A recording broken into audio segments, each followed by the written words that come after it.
ఈ నిమోనియాస్ ని మనము లక్షణాల ద్వారా గుర్తించిన తర్వాత ఎలా కన్ఫర్మ్ చేసుకోవాలి అంటే, ఖచ్చితంగా మనము ఊపిరితిత్తుల వైద్యుల సహాయం తీసుకోవాలి. తీసుకున్న తర్వాత ఖచ్చితంగా బ్లడ్ టెస్ట్ అనేది చేసుకోవాలి, రొటీన్ బ్లడ్ టెస్ట్ చేసుకోవాలి. అందులో ఇన్ఫెక్షన్ ఉందో లేదో తెలుస్తుంది.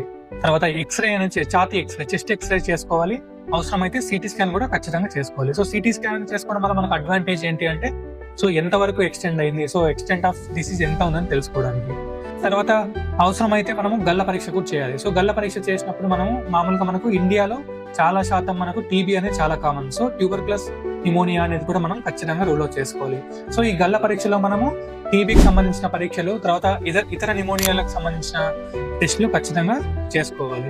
అవసరమైతే ఒకవేళ మనకు గల్ల పరీక్షలో నిర్ధారణ రాలేదు అంటే బ్రాంకోస్కోపీ, అంటే మనము శ్వాసనాళాల్లోకి ఒక ఎండోస్కోప్ ట్యూబ్ లాంటిది పంపించి లోపలికి వెళ్ళి మనం ఆ శాంపుల్ అనేది కలెక్ట్ చేసుకొని అది మళ్ళీ మనము అనాలిసిస్ కి పంపించుకోవాలి.